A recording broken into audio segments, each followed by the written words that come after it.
नमस्कार, आप देख रहे हैं वीआईपी न्यूज। मैं आपके साथ शकील साजिद। बढ़ते हैं खबरों की ओर। भाजपा विधायक डॉक्टर कृष्णमूर्ति बांधी का एक बयान जमकर वायरल हो रहा है, जिसमें वे भांग और गांजे को आगे बढ़ाने के लिए सरकार को विचार करने को कहते दिख रहे हैं। वीडियो में विधायक बांधी कहते हैं कि शराब अपराध को बढ़ावा देता है। हर बार अपराधी शराब के सेवन करने वाले पाए जाते हैं। उन्होंने विधानसभा में सवाल पूछा था कि क्या भांग खाने वालों ने कभी हत्या की है। जब भाजपा विधायक बांधी के इस बयान के बाद मामला सियासी तूल पकड़ने लगा है।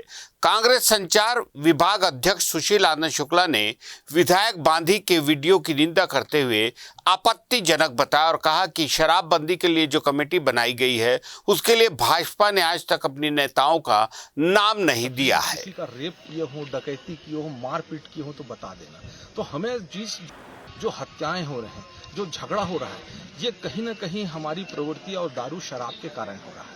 लेकिन मैंने विधानसभा में पूछा, क्या भांग खाने वाले ने कभी हत्या की? बता देना मेरे को। कभी भांग खाने वाले जो लोग हैं, कभी किसी का रेप किए हो, डकैती किए हो, मारपीट किए हो तो बता देना। तो हमें जो हमको अगर नशा की जरूरत है और नशे की जरूरत की पूर्ति कैसे करें, तो विधानसभा से एक टीम भी बनी हुई है। एक नशे की पूर्ति के लिए, एक दारू को बंद करने के लिए एक समितियां भी बनी हुई हैं। तो समितियों को भी चाहिए कि भांग की ओर, गांजा की ओर हम कैसे आगे बढ़ें। लोगों का अगर नशा चाहिए तो ऐसा नशा जिसमें हत्याएं ना हो, बलात्कार ना हो, अपराध ना हो, ऐसी प्रवृत्ति को जाए। ये मेरा अपना व्यक्तिगत विचार है। भारतीय जनता पार्टी के विधायक पूर्व मंत्री डॉक्टर कृष्णमूर्ति बांधी का यह बयान बेहद ही आपत्तिजनक है कि शराब की जगह लोग गांजा और भांग का सेवन करें। मतलब एक नशा को छोड़ के दूसरे वैकल्पिक नशा करने का सुझाव भारतीय जनता पार्टी के वरिष्ठ नेता दे रहे हैं। ये तो भारतीय जनता पार्टी के नेताओं की मानसिकता है। दरअसल सत्ता हाथ में जाने के बाद में भारतीय जनता पार्टी के नेता भुकवा गए हैं। उन्हें कुछ समझ ही नहीं आ रहा क्या दें। मतलब नई पीढ़ी को आप गलत दिशा की ओर ले जाने का प्रयास कर रहे हैं। शराबबंदी के लिए कमेटी में भारतीय जनता पार्टी ने आज तक अपने विधायक का नाम नहीं दिया और अब भारतीय जनता पार्टी के वरिष्ठ नेता लोगों को अपील कर रहे हैं कि वे शराब की जगह गांजा और भांग का सेवन करें। ये बेहद ही आपत्तिजनक है। समाज को गलत दिशा में ले जाने का प्रयास है। इसकी हम कड़ी निंदा करते हैं और भारतीय जनता पार्टी के नेतृत्व को भी इस विषय में संज्ञान लेना चाहिए। देश के कई राज्यों में विधायकों के वेतन भत्ते में हुई वृद्धि के बाद अब छत्तीसगढ़ में भी माननीयों के वेतन भत्ते में वृद्धि का प्रस्ताव तैयार कर लिया गया है। इसमें 30 से लेकर 50% तक बढ़ोतरी की जाएगी, जिसमें मुख्यमंत्री, विधानसभा अध्यक्ष, उपाध्यक्ष, नेता प्रतिपक्ष और विधायक लाभान्वित होंगे।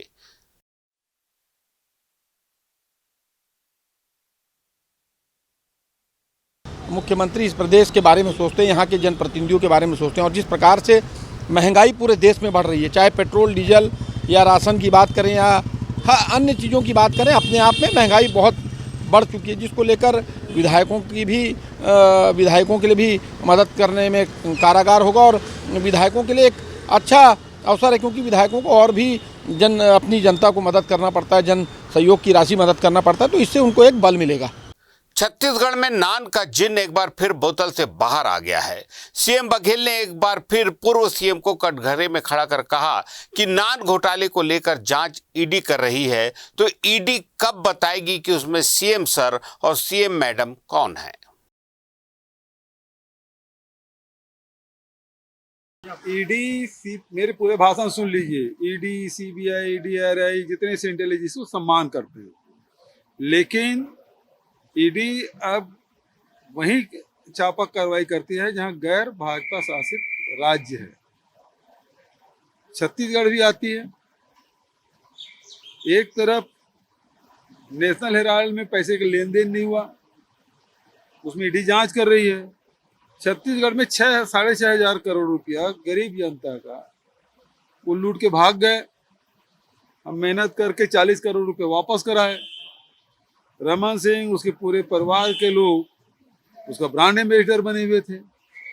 उसके लड़के के खिलाफ कोर्ट के आदेश पर एफआईआर भी दर्ज है। तो एफआईआर दर्ज हो गया है तो ईडी जांच करे। और रमन सिंह यदि कहते हैं कि ईडी से जांच कराएं तो बहुत अच्छी बात है, लिख के दे दे, लिखित में मांग करे प्रधानमंत्री से, गृह मंत्री से जांच कराए। हम भी चाहते हैं, लेकिन बोलने भर से नहीं होगा, लिख के दें उसको। छत्तीसगढ़ में ट्रांसफर पॉलिसी का ड्राफ्ट तैयार कर लिया गया है। विधानसभा सत्र पूरा होने के बाद सीएम बघेल की मंजूरी के बाद नीति जारी की जा सकती है। प्रभारी मंत्री की मंजूरी से जिलों के भीतर तबादले किए जा सकते हैं। सीएम भूपेश बघेल ने जनप्रतिनिधियों की मांग के बाद तबादले पर लगी रोक हटाने का फैसला किया है। बता दें, पिछले 2 साल से कोरोना और अन्य कारणों से तबादलों पर रोक लगी हुई है। तबादला नीति तैयार करने के लिए मंत्रियों की एक कमेटी बनाई गई है, जिसमें वन मंत्री मोहम्मद अकबर, गृह मंत्री ताम्रध्वज साहू, डॉक्टर शिव कुमार डहरिया और अनिला भेड़िया सदस्य हैं। कहा जा रहा है कि 1 अगस्त से 15 सितंबर तक तबादले हो सकते हैं। समिति ने पिछली नीति का भी अध्ययन किया है और अधिकांश प्रावधानों को अपरिवर्तित रखा है। कहा जा रहा है कि 1 अगस्त से तबादले पर लगी रोक हटाई जा सकती है और 15 सितंबर तक सभी तबादले हो सकते हैं। मुंह से भैया लोग मिलेंगे रास्ते में ऐसे। देखिए, छत्तीसगढ़ सरकार संवेदनशील सरकार है और जिस प्रकार से प्रदेश के मुख्यमंत्री जी की सोच है, मैं समझता हूं कि तबादले पर अब जो मान लीजिए हस्बैंड वाइफ अलग अलग जिले में काम कर रहे हैं या किसी की कोई अड़चन या कोई परेशानी है, किसी के घर में बुजुर्ग माता पिता हैं और अकेले पेरेंट्स को संभालना पड़ता है, तो ये ऐसी सब चीज़ों को देकर जो ज़रूरत मंद लोग हैं उनका कैसे ट्रांसफ़र हो, उसको लेकर इस पर बात हुई है। और दूसरी महत्वपूर्ण बात है कि हम लोगों को सहूलियत देना चाहते हैं, काम भी करें और सहूलियत भी मिले। बीजेपी के विधानसभा घेराव पर कांग्रेस ने तंज कसा है। कांग्रेस संचार विभाग प्रमुख सुशील आनंद शुक्ला ने कहा, बीजेपी के 14 विधायक सदन में हैं, वो मुद्दों को उठा सकते हैं, पर बीजेपी के रायपुर कार्यकर्ता विधानसभा घेराव की नौटंकी करने जा रहे हैं। अपने विधायकों पे, नेता प्रतिपक्ष पे और अपने वरिष्ठ नेताओं पे भाजपा का भरोसा नहीं रह गया है। पिछले 3.5 सालों में बीजेपी कांग्रेस के खिलाफ कोई प्रभावी आंदोलन नहीं कर पाई है। भारतीय जनता पार्टी में विश्वास का संकट चल रहा है। बीजेपी के नेताओं पर केंद्रीय नेतृत्व के साथ कार्यकर्ताओं ने भरोसा करना भी छोड़ दिया है।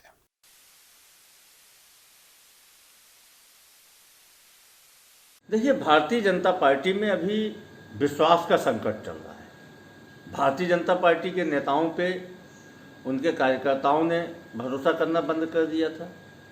भारतीय जनता पार्टी के नेताओं पे उनके केंद्रीय नेतृत्व ने भरोसा करना बंद कर दिया है। और अब जबकि भारतीय जनता पार्टी के 14 विधायक सदन में हैं, वो मुद्दों को उठा सकते हैं, मुद्दों की ओर सदन का ध्यान आकर्षित कर सकते हैं, उनके ऊपर अब विश्वास जता के भारतीय जनता पार्टी के रायपुर के कार्यकर्ता विधानसभा घेराव की नौटंकी करने जा रहे हैं। इसका सीधा सीधा मतलब यह है कि अपने विधायकों पे, अपने नेता प्रतिपक्ष पे, अपने वरिष्ठ नेताओं पे भाजपा का भरोसा नहीं रह गया है, इसीलिए वे विधानसभा घेराव की नौटंकी करने जा रहे हैं। और दूसरी बात यह है कि पिछले 3.5 पौने 4 साल में भारतीय जनता पार्टी कांग्रेस की सरकार के खिलाफ एक भी प्रभावी आंदोलन नहीं खड़ा कर पाई है। तो अब वे इस प्रकार की आंदोलन की नौटंकी करके अब जनता का ध्यान आकर्षित करना चाहते हैं। सैनिक स्कूल रीवा का राज्य स्तरीय भूतपूर्व छात्र सम्मेलन आज रायपुर स्थित वीआईपी रोड स्थित ग्रैंड नीलम होटल में संपन्न हुआ। 23 और 24 जुलाई को इस 2 दिवसीय सम्मेलन में प्रदेश के विभिन्न शहरों से सैनिक स्कूल रीवा के भूतपूर्व छात्र सपरिवार आए। सम्मेलन की शुरुआत में गत वर्षों में दिवंगत भूतपूर्व छात्रों chief of defence staff general Vipin Rawat के साथ शहीद pilot wing commander Prithvi Singh Chauhan, Assam में शहीद कर्नल विप्लव त्रिपाठी, संजय श्याम कुंवर, मोहित रंगारी को श्रद्धांजलि दी गई। इसके बाद संगीत संध्या का आयोजन किया गया। सुबह फुटबॉल मैच का आयोजन किया गया। इस दौरान खास तौर पर मैंगो पार्टी का भी आयोजन किया गया।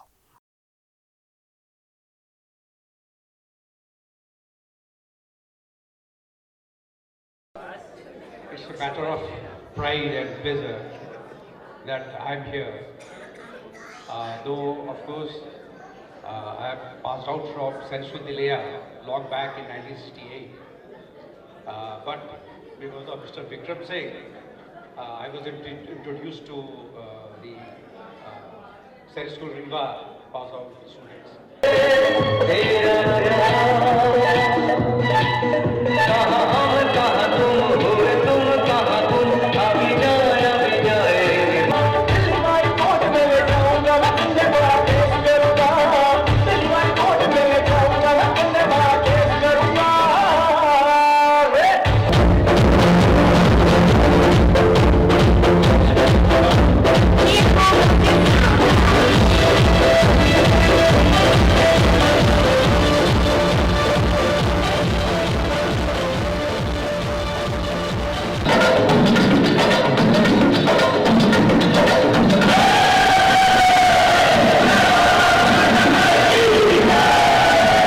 पूर्व मुख्यमंत्री रमन सिंह को कोरोना संक्रमण हो गया है। उन्होंने ट्वीट कर ये जानकारी दी और लोगों से अपील की कि हाल ही में जो भी उनसे मिले हैं वो भी अपने स्वास्थ्य की जांच करवा लेंगे। कारगिल युद्ध में पाकिस्तानी सेना को खदेड़कर भारतीय सेना ने अपने शौर्य का परिचय दिया और कारगिल की चोटी पर तिरंगा लहराया। इस लड़ाई के एक योद्धा दीपचंद नायक है जिन्होंने इस लड़ाई में देश के लिए दोनों पैर और एक हाथ कुर्बान कर दिया। आज कारगिल विजय दिवस पर उन्होंने अपने अनुभव साझा कर सैनिक जीवन के बारे में बतलाया। वहीं उन्होंने वर्तमान समय में सैनिकों के साथ किए जा रहे व्यवहार पर दुख जताते हुए कहा, केवल 15 अगस्त, 26 जनवरी और राष्ट्रीय कार्यक्रमों के दिन ही सैनिकों को याद किया जाता है। इतने हजारों सैनिकों ने देश के लिए अपनी जान दी है, लेकिन उनकी शहादत को आज सभी ने भुला दिया है। सैनिकों की शहादत के समय ही उन्हें याद किया जाता है, लेकिन वो जवान जब रहते हैं तो उनकी कोई अहमियत नहीं होती है। मोमेंटो देते हैं, हमारी परंपरा मोमेंटो एक देते हैं।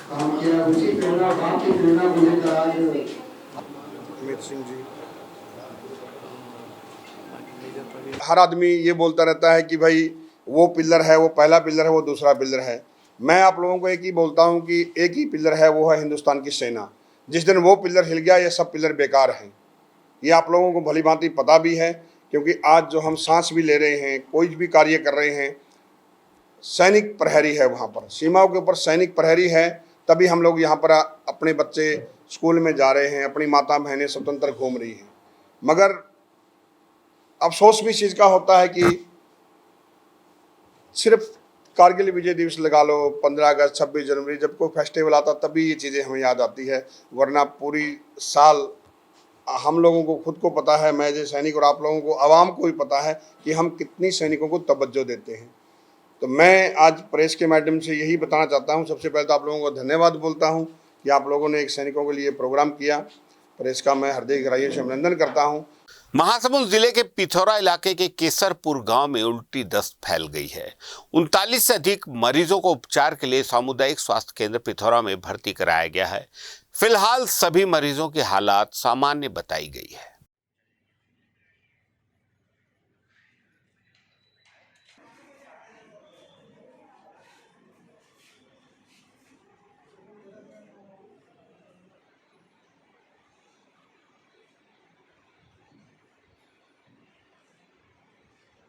नक्सलियों ने बारसूर नारायणपुर मार्ग में बैनर लगाकर और पर्चे फेंककर अपनी उपस्थिति दर्ज कराई है। नक्सलियों ने बैनर पोस्टर लगाकर अपने माओवादी नेताओं की याद में 28 जुलाई से 3 अगस्त तक स्मृति सप्ताह मनाने का फरमान जारी किया है। सूचना मिलते ही पुलिस मौके पर पहुंच सभी बैनर और रोड में जगह जगह पड़े पॉम्पलेट को कब्जे में ले ली है।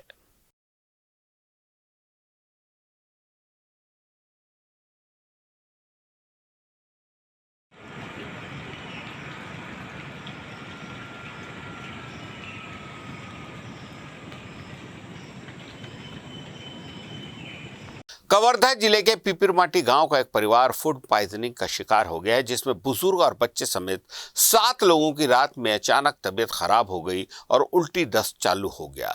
इसके बाद सभी को पडरिया सामुदायिक स्वास्थ्य केंद्र में भर्ती कराया गया है। यहां सभी का इलाज जारी है। बताया गया है कि शनिवार रात को परिवार ने जंगली मशरूम खाया, जिसके कारण उनकी तबीयत बिगड़ गई।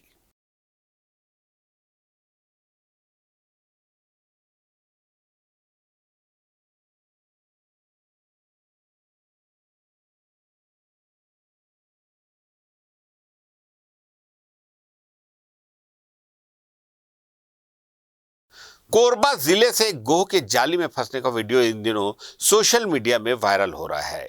यह गोह नेट में फंसा हुआ था और खुद को छुड़ाने के लिए संघर्ष कर रहा था। मैदान में खेल रहे बच्चों ने यह देख वन विभाग को इस बात की जानकारी दी, जिसके बाद काफी मशक्कत के बाद वन विभाग ने जाल से बाहर निकालकर गोह को जंगल में छोड़ दिया।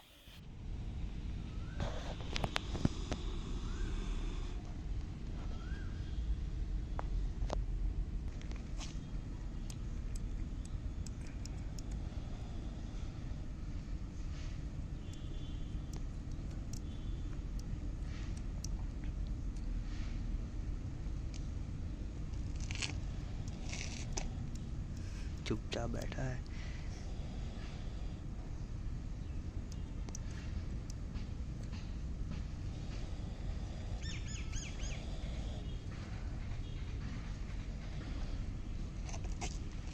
उसका नाक को नहीं दिखता।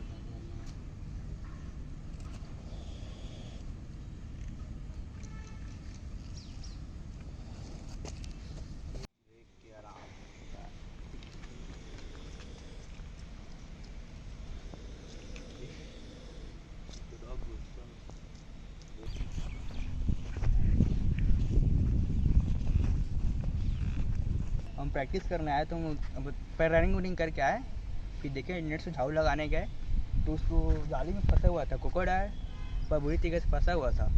फिर आपको हम कॉल किए। फिर सर, जैसा कि जानकारी मिला, पीजी कॉलेज जो है वहाँ कुछ बच्चों के द्वारा ग्राउंड पे क्रिकेट मैच का प्रैक्टिस किया जा रहा था और वहाँ एक काफ़ी बड़ा साइज़ का मॉनिटर लेजर्ड, जिसको हिंदी में गोह बोलते हैं, वो फंसा हुआ था। बच्चों के द्वारा प्रयास किया गया उसको निकालने का, बट वो काफ़ी ज़्यादा वो फंस चुका था। उसके साथ साथ क्या वो लगातार काटने का प्रयास कर रहा था और उसके साथ साथ वो निकलने का प्रयास कर रहा था और जिसकी वजह से और वो फंस रहा था।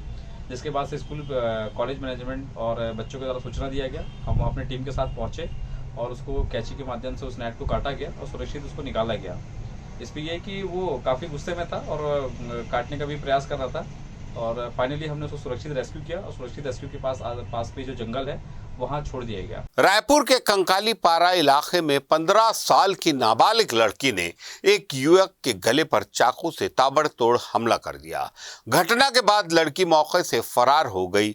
जानकारी मिलते ही पुलिस की टीम ने कार्रवाई शुरू की और लड़की के तलाश में जुट गई, जिसके बाद लड़की को मंदिर हसौद थाना क्षेत्र से गिरफ्तार कर लिया है। घटना में घायल सुदामा लदेर नामक युवक की इलाज के दौरान मौत हो गई है। आरोपी लड़की की मां ने बताया कि सड़क पर चलते समय साइड न देने के नाम पर मृतक और आरोपी लड़की के बीच विवाद हुआ और आवेश में आकर लड़की ने युवक पर चाकू से हमला कर दिया। घटना के बाद अपनी मां और मृतक को मौके पर छोड़कर ही लड़की फरार हो गई थी। 7-8 महीने से लड़के आ रहा, तुम मना नहीं करते हो?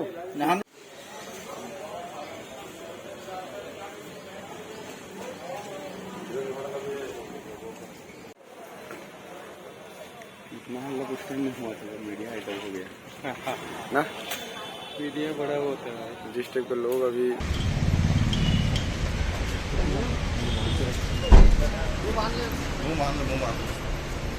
हम आ रहे थे ना, तो गाड़ी के चक्कर में हुआ है, वो साइड नहीं कर रखा, इसी में उसमें हाथापाई हो गई। फिर उसके बाद उसको फिर ना वो मैं गिर गई गाड़ी से, तो वो उसको बोली तेरी वजह से मेरी माँ गिर गई करके उसको मारने लगी। कोंडा उसको ऐसे हाथ दिखाया 3 बार कि मेरे को कैसे मार रही है और दोनों चाकू निकाल दी वो मारने के लिए। कौन चला रहा था गाड़ी? गुड़िया चलाने लगी और वो भी गाड़ी चला रहा था, पहले साइकिल चला रहा था वो। उनको मालूम था आपको मूक बधिर है वो? बहरा है, सुन नहीं पाता था वो? कोंडा है, पता है कि वो बहरा भी पूरे रहता है, मेरे को नहीं मालूम। कोंडा है वो, बोल नहीं सकता। फिर चाकू निकाल के क्या करे? चाकू निकाल के उसको ना ऐसे ये 2 बार छुड़ाया, ये भी हटा हटा करके वो अपनी टेकाई चीनी जोर से एकदम गले में उसके। फिर उसका खून बहने लगा, वो तुरंत भागी गाड़ी लेके। मैं कोंडे को पकड़ी थी, उसका खून यहाँ पे बह रहा था, मैं बंद करी थी उसका, तो वो गिर गया तुरंत नीचे। इतने में ये निकल गई लड़की। आपके हाथ में मर गया क्या वो? मतलब वो बेहोश होकर गिर गया मेरे हाथ से, उसको लगा खून अत्ती बह रहा था, अत्ती एकदम। उसके बाद वो भैया तुरंत गाड़ी लेके भागी। इधर से गाड़ी आया पुलिस का, तो मेरे को लगाने नहीं आता है नंबर पुलिस का, इसलिए मैं नहीं लगा पाई, नहीं तो मैं उसको बड़ी तुरंत अंदर करवाऊंगी तो पहुंचा। ताज़ा तरीन खबरों के लिए देखते रहिए VIP न्यूज।